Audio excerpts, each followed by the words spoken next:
तो hello guys, कैसे हैं आप सब। मैं रोहित डोगरा और आप जुड़ चुके हैं मेरे जंगोज टीवी चैनल के साथ। और तो जैसा कि दोस्तों आपको पता है, रजिस्ट्रेशन कुछ ही दिनों में शुरू होने वाली है। और जैसे ये भी मैंने साइट खोल रखी है, इसमें आप देख सकते हैं कि रजिस्ट्रेशन का जो नोटिस है वो ये आपको यहाँ पे मिल जाएगा। इसको ओपन करके आप इजीली पढ़ लेना, और मैक्सिमम लोगों ने पढ़ भी लिया होगा कि क्या है रजिस्ट्रेशन में क्या लिखा है, क्या इसकी जो नोटिफिकेशन शीट है इसमें उन्होंने डॉक्यूमेंट क्या क्या चाहिए वो भी बताया हुआ है, और एक एफिडेविट के बारे में बताया, और एक करैक्टर सर्टिफिकेट जो आइडेंटिटी स्लिप है उसके बारे में बताया हुआ है। तो इसमें यही बताया हुआ है कि जब 370 8 अगस्त 2019 को हटा था, उसके बारे में बहुत सारे लॉ इंक्लूड हुए थे। तो उसके चक्कर में मेडिकल असिस्टेंट का जो लॉ था, उन्होंने थोड़ा रूल चेंज किया था कि मेडिकल असिस्टेंट के जो जितने भी लोग थे उनकी रजिस्ट्रेशन 1 साल के लिए उनको दी गई थी, पर कुछ कैंडिडेट रह गए थे। तो और कुछ कैंडिडेट ऐसे थे जिन्होंने कंप्लीट की 2019 में और 2020 में, तो उनके लिए ये रजिस्ट्रेशन का एक बार फिर से पोर्टल खोला है। तो बात करते हैं आज डॉक्यूमेंट की। डॉक्यूमेंट में सबसे पहले आपको पता है 10th क्लास की मार्कशीट चाहिए। उसमें आपकी डेट ऑफ बर्थ होती है, तो वो इजीली रहेगा कि वो आप अपलोड करनी है। 10+2 सर्टिफिकेट अपलोड करना है। डिप्लोमा मेडिकल असिस्टेंट की दोनों की फर्स्ट और सेकंड ईयर की मार्कशीट। ये आपका रिटायरमेंट ऑर्डर ये आपके लिए नहीं है, ये उन लोगों के लिए जो गवर्नमेंट हॉस्पिटल से रिटायर्ड हो चुके हैं, जहाँ फिर सर्विस कर रहे हैं। उन्होंने अगर आप रजिस्ट्रेशन करवानी है, तो पहली बात मैं क्लियर कर देना चाहता हूँ भाई, ये जो आप रजिस्ट्रेशन जब पोर्टल खुलेगा तब क्लियर होगा कि इसमें कौन कौन इंक्लूड है। एक तो वो तो इंक्लूड है ही है जो 2019 और 2020 में रह गए थे, जो कैंडिडेट जो उन्होंने कंप्लीट की थी, वो तो है ही हैं जिन्होंने संघर्ष किया था। पर मुझे ये लग रहा है कि इसमें और भी कैंडिडेट इंक्लूड हो जाएंगे। एक तो हमारे जो गवर्नमेंट के मुलाजिम जो अब रिटायर हो चुके हैं, जहाँ सर्विस कर रहे हैं, वो भी हैं, क्योंकि वो भी कुछ लोग रह गए थे। और साथ में मुझे लग रहा है कि इसमें जो जिनके पास पुरानी रजिस्ट्रेशन है पड़ी हुई है ना, 2011 वाली जो होती थी, जिनके पास वो पड़ी है, शायद वो भी इसमें इंक्लूड हो जाएंगे। और कुछ 2020 में जब ये पोर्टल खुला था और 2021 अक्टूबर तक ये वैलिड था, तो उन दिनों में भी जो कैंडिडेट रह गए हैं वो भी शायद इसमें इंक्लूड हो जाएंगे। अब इसकी कंफर्मेशन मुझे ये नहीं है कि पहले क्या होता था। पहले जब रजिस्ट्रेशन खुली थी तब एक ऑप्शन और था कि जिस बंदे ने वो किया हुआ है, अपना एक्सपीरियंस बेसिस पे रजिस्ट्रेशन ली हुई है, और वो इसमें इंक्लूड है या नहीं वो उसका कभी नॉलेज नहीं है। वो हम जब पोर्टल खुलेगा तब पता चलेगा, क्योंकि कुछ अभी कैंडिडेट हैं जो उन्होंने एक्सपीरियंस पे बेसिस पे वो रजिस्ट्रेशन ली हुई है, पर उनके पास पुरानी रजिस्ट्रेशन पड़ी हुई है, पर वो इसमें इंक्लूड है कि नहीं वो जब पोर्टल खुलेगा तब पता चलेगा। तो बाकी बात करते हैं, आपकी रिटायरमेंट और सर्विंग वाला हो गया। Copy of drug sale licence ये भी आपका नहीं है, ये उन लोगों का जो अभी दुकान कर रहे हैं, उनकी रजिस्ट्रेशन रह गई थी, उन्होंने करवानी है, वो है ये। वो भी उसमें वो भी हो सकते हैं जिन्होंने एक्सपीरियंस पे बेस पे लाइसेंस लिया हुआ है, वो भी शायद इंक्लूड हो सकते हैं, बट जब पता चलेगा जब पोर्टल खुलेगा। Approval order copy of JNK environmental council with regard of approval of institution under the JNK environmental council. ये वही है जो मैंने बताया आपको कि आपका जो कॉलेज है वो रिकॉग्नाइज है JNK पैरामेडिकल के काउंसिल के साथ या नहीं, ये वो उसकी ऑर्डर कॉपी जो लग गई। Registration certificate from JNK paramedical council under the paramedical council act 2014। ये आपको रजिस्ट्रेशन चाहिए, जैसे उधर गवर्नमेंट हॉस्पिटल में होती है ना, बख्शीनगर में, वो पर प्रिंसिपल ऑफिस के साथ जो एक डिपार्टमेंट है, वहाँ पे रजिस्ट्रेशन करवानी होती है ये। तो आपकी जो जॉब के लिए हेल्पफुल होती है, मेडिकल असिस्टेंट वालों को होती है ये, तो वो करवानी है। वो उनके पास जो कुछ लोगों के पास पड़ी होगी उसका एक कॉपी लगेगी, तो ये रजिस्ट्रेशन होगी। आइडेंटिटी स्लिप मैंने बताऊंगा आपको। ये आइडेंटिटी स्लिप क्या होगी, जब आप कॉलेज में वो रिकॉग्नाइजेशन ऑर्डर लेने जाओगे, उसके साथ ही आइडेंटिटी स्लिप का वो आपने फॉर्म ले जाना है। 4 साइन होंगे, वो चारों साइन करके तो आपको अपनी स्टैंप और साइन लगवाने हैं प्रिंसिपल से। तो गेजेटेड ऑफिसर से भी करवा सकते हो, ऐसा कुछ नहीं है। तो आइडेंटिटी स्लिप हो गई, आधार कार्ड हो गया, बाकी सजेस्टिव एड्रेस प्रूफ चाहिए आपको। इनमें से कोई एक, domicile, driving licence, Aadhaar card. Identity proof भी इनमें से कोई एक चाहिए, Aadhaar card, driving licence, PAN card, passport, और एक पासपोर्ट साइज फ़ोटो चाहिए विद वाइट बैकग्राउंड का होना चाहिए गाइस। ये चीज़ें जो लिखी हुई है ना, अगर वाइट बैकग्राउंड है तो वाइट ही होना चाहिए। पुराना फोटो पड़ा हुआ उसमें वाइट बैकग्राउंड नहीं है तो आप चेंज करके नया खिंचवा लो, क्योंकि ये जो चीज़ होती है प्रॉपर वैलिड, एक एक चीज़ वैलिड अपने अपलोड की होगी, तो वो आपकी जो आईडी है अच्छी, मतलब अच्छी तरह से वेल अपलोड किए होंगे, तो वो ठीक रहेगा। क्योंकि कई बार क्या होता है कि जब वो रिजेक्ट हो जाती है ना एप्लीकेशन, तो एक दो बारी उनको ऑप्शन देते हैं वो एडिट करने का।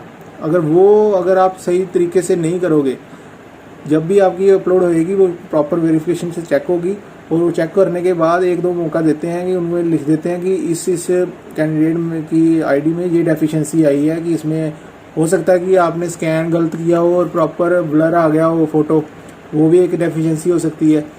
गजेटेड ऑफिसर से जहाँ प्रिंसिपल से आप बोला हुआ है एंट्री करेक्टर सर्टिफिकेट जो आपने साइन कराना है, आप किसी और से साइन करा के दे रहे हो, उसमें डेफिशिएंसी हो सकती है।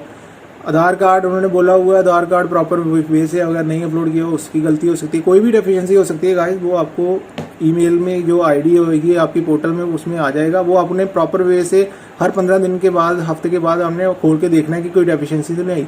आपको ईमेल आईडी में भी एक मैसेज दे देते हैं कि इसमें कैंडिडेट की आईडी में ये डेफिशिएंसी है, वो आपने देखना है। सिग्नेचर आप एक वाइट पेज पे करके वो अपलोड कर देंगे आप। पर्सनल अकाउंट रिलेटेड एक बैंक की डिटेल चाहिए होती है, बैंक अकाउंट उसमें भरना होता है। आपके जो फ़ोन नंबर आपको बता दिया, फ़ोन नंबर एक चाहिए, मोबाइल नंबर।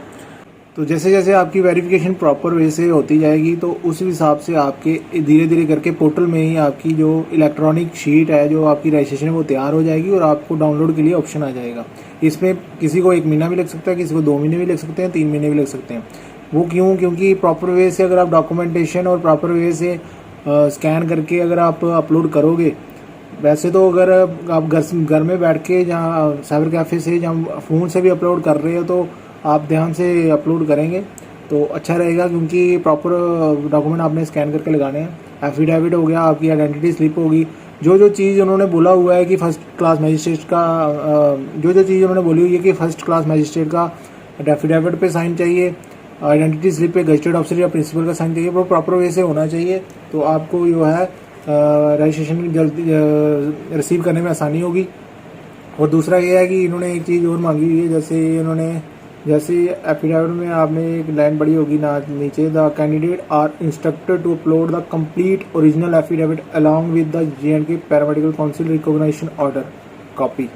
तो ये क्या है कि ये रिकॉग्निशन ऑर्डर कॉपी आपके जो आप कॉलेज में जाएंगे, जैसे हम डोमिसाइल सर्टिफिकेट लेने जाते हैं ना कि ये फलाना, जैसे आप अपने कॉलेज में डोमिसाइल सर्टिफिकेट लेने जाते हैं ना कि उसमें लिखा होता है कि ये फलाना बंदे में हमारे कॉलेज से इस ईयर में अपनी ट्रेनिंग की हुई है, उसी हिसाब से ये एक JK पैरामेडिकल की कॉलेज के साथ एक रिकॉग्निशन ऑर्डर होता है।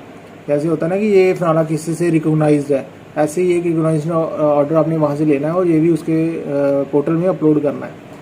तो दूसरी तरफ से ये आ गया एफिडेविट का गाइस यही पंगा है कि बस इसको एफिडेविट को एक फॉर्मेट को आपने बस स्क्रीनशॉट लेके वहाँ पे चले जाना कोर्ट में, ठीक है। कोर्ट में चले जाना है तो वो बोलेगा क्या वर्डिंग लिखनी है, तो ये इसको दिखा देना स्क्रीनशॉट, या फिर लिखना है तो वो खुद वो टाइप कर लेगा, ठीक है। इसमें यही आपने भरना है कि अपना नाम, सन ऑफ रेजिडेंस, फिर उसके बाद मैट्रिक की सर्टिफिकेट कब पास किया, उसका रोल नंबर, सेशन, तो इसमें ये सब डिटेल भरनी है। और इंस्टीट्यूट का नाम लिखना है, फिर इंस्टीट्यूट कहाँ पे सिचुएटेड है, उसका एड्रेस, और साथ में ये जो 4th नंबर वगैरह है ये मेन है। इसमें रिकॉग्निशन ऑफ पैरामेडिकल काउंसिल की जो एक नंबर होता है या फाइल नंबर या ऑर्डर नंबर, वो आपने अपने कॉलेज से पता करना है उसका, और इधर भरना है। वो जो आपको हेल्प करेगा वो उसमें रजिस्ट्रेशन में वो आपकी वेरिफिकेशन होगी, वो भी अपलोड होगा पोर्टल में, ठीक है। तो यही चीज़ें मेन है, बाकी कुछ नहीं है। रजिस्ट्रेशन सर्टिफिकेट कब ली थी उसका डेट डूट भरना आपने, ठीक है। that during the course of study I have not acquired any other academic technical qualification, have not remained engaged any employment। वही है कि मैं कोई एम्प्लॉयमेंट नहीं कर रहा हूँ, अभी रजिस्ट्रेशन अप्लाई करना चाहता हूँ, उसके फ्यूचर के बाद मैं रजिस्ट्रेशन के बाद लाइसेंस लूँगा, अपना दुकान खोलूँगा, ये लेटर पटर वही है और कुछ नहीं है ज़्यादा। तो presently I am engaged at, अगर तो कहाँ लगे हो तो वहाँ भरना है आपने, नहीं तो ये नहीं भरना, आपका नहीं है। That I am holding a valid drug licence, ये भी आपका नहीं है, ये आपने खाली छोड़ देना है, कुछ नहीं भरना इस पर, ठीक है। बाकी ये करके बाकी अपने डिपोनेंट पर अपने साइन करने हैं, और इस साइड जहाँ सेंटर में अभी आपके फर्स्ट क्लास मजिस्ट्रेट के साइन होंगे, वो आप एक वहाँ पे वकील जो है ना एडवोकेट हायर कर लेना, वो आपके साइन करवा देगा, जितनी फीस होगी वहाँ पे भर देना। बाकी एक तो आपका एफिडेविट मेन है, और ये कैरेक्टर सर्टिफिकेट जो आइडेंटिटी स्लिप है ये मेन है। इसमें अपना फ़ोटो लगा के अपना नाम लिख के, कहाँ पे रहते हो, और आपका इधर लिख देना कि 5 सालों से 5 ईयर भर देना, क्योंकि आपका प्रिंसिपल जो वो भरेगा इसमें कब से आपको जानता है वगैरह वगैरह। इधर 1 2 3 4 साइन करके तो फ़ोटो लगा के तो इधर आपके गजटेड अफसर के या फिर आपके प्रिंसिपल के साइन हो जाएंगे, ठीक है। तो ये सारा इसका काम है जो आपने करना है, ठीक है। यही जो मेन है आपको रखना है कि एक तो अपने करेक्टर सर्टिफिकेट, गारंटी स्लिप, एक आपकी रिकॉग्निशन ऑर्डर स्लिप वो वहाँ से आपने कलेक्ट करनी है अपने कॉलेज से, और एक एफिडेविट बनाना कोर्ट से, और गारंटी स्लिप तो आएगी। तो बाकी तो आपके डॉक्यूमेंट होंगे, मेडिकल असिस्टेंट का फर्स्ट ईयर सेकंड ईयर की मार्कशीट, आपका डिप्लोमा जो भी है वो भी अपलोड होगा, फिर आगे प्रोसेसिंग होगी आपकी रजिस्ट्रेशन की। तो मिलते हैं आपको नेक्स्ट वीडियो में। नेक्स्ट वीडियो में और कुछ जानकारी दूंगा। कुछ चीज़ें आपको डाउट में लगती हैं तो वो ज़रूर कमेंट में बताएं मेरे को, क्या प्रॉब्लम वो कहाँ पे आ रही है, कैसे कैसे क्या करना है। स्टेप बाय स्टेप जब पोर्टल खुल जाएगा तो मैं ऑनलाइन कैसे फॉर्म भरना वो आपको बता दूंगा। तो मिलते हैं नेक्स्ट वीडियो में। अगर इसको वीडियो को हेल्पफुल लगी आपको तो ज़रूर शेयर करना। तो मिलते हैं आपको नेक्स्ट वीडियो में। Good bye.